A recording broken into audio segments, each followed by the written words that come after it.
Karen's scream sliced through the evening like a siren gone rogue. "He's trespassing," she shrieked, phone pressed to her ear, eyes wild as she pointed at Marcus, who was wrestling with his pool cover.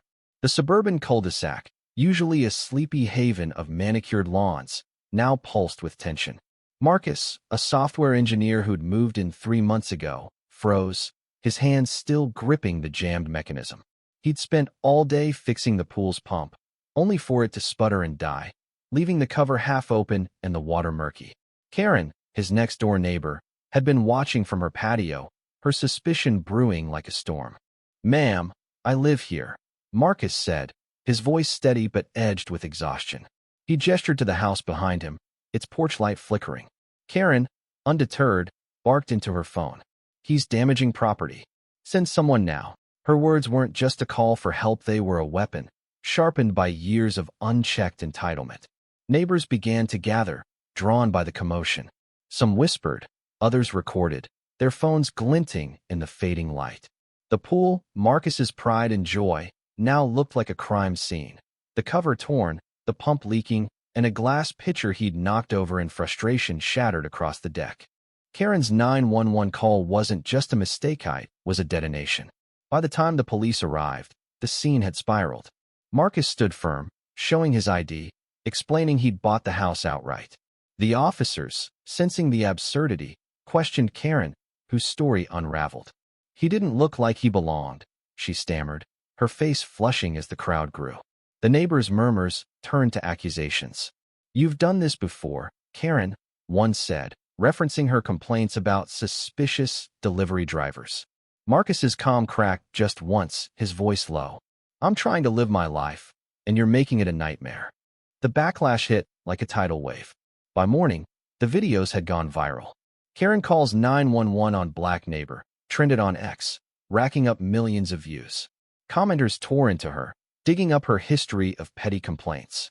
Marcus's pool, once a symbol of his hard-earned success, became a rallying cry. Strangers crowdfunded a new pump, delivering it with notes of solidarity. Local news camped outside Karen's house, her curtains drawn tight. She issued a tearful apology on Facebook, claiming she felt threatened, but the internet wasn't buying it. Her job as a real estate agent took a hit, clients canceled, her face now synonymous with infamy. Marcus, though, wasn't celebrating.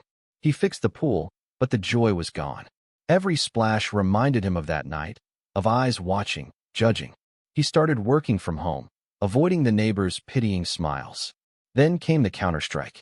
Karen, desperate to claw back her reputation, posted a video tour of her welcoming home, complete with a Black Lives Matter sign she'd hastily bought. The internet pounced, calling it performative. At a neighborhood meeting, she tried to confront Marcus, her voice quivering with self-righteousness. "I'm not a monster," she said. Marcus looked her dead in the eye. "You didn't see me as human. That's the problem." The meeting erupted. Neighbors took sides, friendships fractured. Karen's allies dwindled, her isolation self-inflicted. Marcus, meanwhile, found unexpected allies. A retiree down the street helped him replant his garden, ruined by stray feet that night. Kids left chalk drawings on his driveway, messages of hope. The pool sparkled again, but Marcus hosted no parties. He'd won, but at what cost? The crowd-funded pump hummed perfectly, yet every time he closed the cover, he braced for a shadow at the fence. Karen's reckoning was quieter, but no less brutal. Her real estate license was suspended after clients filed complaints. She stopped leaving her house, her patio chairs gathering dust. The wooden sign on her fence, once boasting her business, now bore graffiti. Karen's call. One night, she sat by her window, watching Marcus swim laps under the stars.